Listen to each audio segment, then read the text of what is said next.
欢迎来到巴巴娱乐呀频道，请订阅频道，所以大家不要错过当天最热门的新闻。我们今天的时事通讯包括以下内容：程毅与富婆的瓜，赵露思极度替身，张继科安全了，刘浩存又翻车。01程毅与富婆的瓜，最近有人爆料，让程毅卷入到了一个富婆瓜，起因就是网传一位曾为程毅氪金800W 的富婆粉丝发了程毅的一张独家照片，结果程毅的粉丝直接开骂对方，骂着骂着，富婆粉丝受不了了，发文脱粉，表示爱不起。同时顺带着，这个瓜还发酵到了程毅私联富婆粉的层面。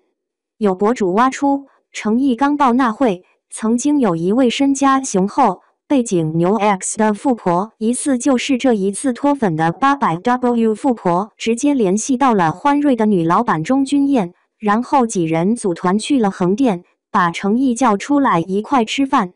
瓜友们也知道，对于混内娱的小生来说，私联富婆粉这种事可大可小，没人关注的话，那一切当然都无所谓。可真要有人抓着不放，大做文章，这种事带来的舆论导向就是，外界可能会觉得当事小生和富婆关系不清白，存在不正当交易，涉及到傍富婆、现身等等之类的塌房瓜。粉圈对这种事都特别敏感，这也是程毅粉丝这一回发作的原因之一。但问题在于，出于利益层面的考量，艺人本人对能够实打实替自己氪金的富婆粉又确实是高看一眼的，就这么好端端的跑了一个富婆粉，搁谁不急啊？一来二去的，舆论也就闹大了。外界觉得程毅粉丝特不懂事，格局特小，对家粉丝则下场看热闹，程毅粉丝呢，则是拒不接受各种指责，不承认自己拖了偶像的后腿，甚至开始搜寻证据，力证那个所谓的富婆粉是假的。其实吧，要知道，别看娱乐圈的艺人表面光鲜亮丽，被无数粉丝追捧，奉为唯一的神，但在富豪圈、资本圈眼里，他们的地位是很低的，很多时候他们都得跪舔巴结真富豪。早些年间，更有男艺人、女艺人们明码标价，大家现在能叫得上名字的大花、85花，甚至是一些90花，基本都玩过这一套，参加富豪的饭局。到了最近几年，糊艺人们仍旧会明码标价陪酒陪富豪，流量艺人则是为了商务代言、影视资源和富婆富豪们周旋应酬，期间一些更辣眼的包养瓜、爱情买卖故事也不是没有发生过。02刘浩存又翻车。近日董呱呱爆了一个路人缘很差的95小花违法的料，当事瓜主不是别人，正是最近有作品上映，但每出镜就被瓜中，一脸嫌弃的刘浩存。起因就是刘浩存的豪车被董呱呱拍到在高速应急车道违法停车5分钟，而因为瘫痪小女孩事件，刘浩存他们家的口碑本来就不咋地，这个瓜一出，不出意外的，刘浩存又一次被喷了，不少路人纷纷下场骂他是法制咖。而刘浩存一直就挺有恃无恐的，因为一些特殊的因素，出道之前他就已经得到包括张艺谋在内的多位大佬的力捧了。A Mother 的 title 绝非浪的虚名，有阵子他还给自己营销过紫微星艺人的人设，而出道以来，工作人员也好，圈内前辈后辈也好，大家都挺捧着他的，久而久之，刘浩存慢慢就飘了，真觉得自己是准一线了。如此一来，类似于这种违法以及私底下耍大牌的操作，刘浩存干得手到擒来，完全没有心理负担。譬如某一次一个活动现场，他明明穿着白衬衫、牛仔裤，却还让工作人员帮忙跪的穿鞋，真挺让人膈应的。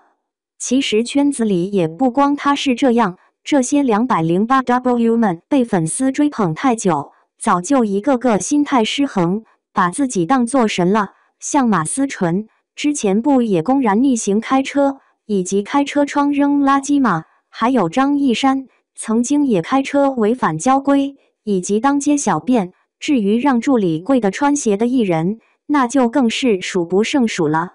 03，虞书欣讨好粉丝。虞书欣粉丝经常提意见居工作室、居合作的造型师、化妆师、摄影师等等，所以虞书欣就发长文来回应粉丝。简单明了的说，就是知道粉丝本意是为他好，但是他有自己的判断，工作人员目前是他满意的，不满意的不用别人说也会踢出去，所以希望大家开心，不要闹矛盾。工作室也发长文补充表示，认识到一些问题不足，后续也会吸收好的意见，尽力去改正。但还有粉丝继续不满意，觉得他把粉丝意见理解成了营业不够多，所以回应的并不到位。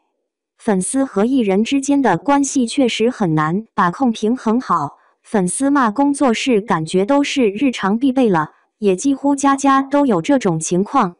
明星都知道，但有的明星就干脆假装不知道，有的就出来回应，而回应不外乎就是顺着粉丝或者保护工作人员、合作伙伴，到最后总有一方是不高兴的。而越是靠流量、靠粉丝的艺人，和粉丝的关系就更是复杂，更难处理。虞书欣这回的回应不见得是最好的处理方法，但也是目前他能做的选择。他既要这些工作人员、合作伙伴，又要安抚住粉丝，可能会让人觉得他这种是打太极糊弄粉丝，但他也不可能给个准话，比如开除团队的谁谁谁，拒绝和某摄影师、化妆师再合作之类的。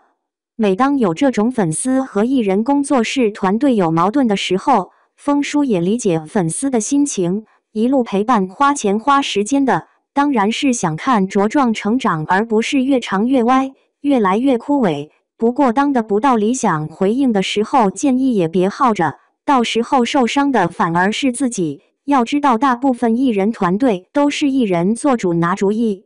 追星切记3件事不要做：真情实感、倾家荡产，什么都管。对于上头粉丝都走火入魔了，那就没啥好说的了，说了也没用。04，张继科安全了。张继科现在是躲起来了，在避风头，狗子一直跟着，但拍不到什么，就拍到过他现女友张蕊去公司处理事务，估计是给他善后。其实到现在也没有后续，就估计没事了。张继科确实爱赌，到处借钱也是真的，但对外并没有那么多债，他之前还是很能赚钱的，应该把欠的钱都慢慢还掉了。那个 S 先生的身份也被曝光了，如果张继科有相关违法事实，早就出通报了。但那个记者曝光的欠条他赖不掉，张继科现在事业差不多都毁了，代言全部撤掉，后续也不可能有新增，连粉丝都在贱卖周边，这种待遇是一些劣迹艺人都没有的。有一说一，他现在过得也不差，现任女友没离开他，还帮他善后。经济上，他现在也有钱，欠债都是几年前的事情了。那么多代言虽然都解约了，但没有找他要违约金的，毕竟没有具体通报说他有问题。虽然当不了艺人明星，但张继科在风平浪静后开个乒乓球培训学校，应该会赚钱。就不知道还有没有家长会把孩子送到他那里培训的。05，赵露思极度替身。赵露思在拍摄《神隐》过程中，她的替身演员在个人社交账号上晒出了自己的照片，被部分网友评价长得比赵露思好看。随着越来越多网友的转发，评论区开始出现造谣，说赵露思极度替身小姐姐的颜值，在剧组时常作弄，排挤替身演员。原本因为脏话事件，赵露思就被黑粉安上了小太妹黑社，现在又传出排挤替身的传闻，赵露思的大众形象更加恶化。正所谓解铃还须系铃人，赵露思团队和替身小姐姐商量，专门发一篇小作文澄清这件事。替身演员平时和赵露思私交不错，很乐意的答应帮忙。其实赵露思霸凌替身这个料，放到今时今日的剧组来讲非常假。毕竟现在的剧组每天有那么多代拍，像狗子一样时刻偷拍主演们的一举一动。要是赵露思真的排挤替身，肯定会被代拍第一时间以视频的形式曝光，而不是像现在这样只有文字形式的排挤。赵露思和她的替身演员关系虽然说不上有多好，但毕竟是日常相处的同事，再差也差不到哪去，不可能会刻意针对一个名不见经传的小演员的。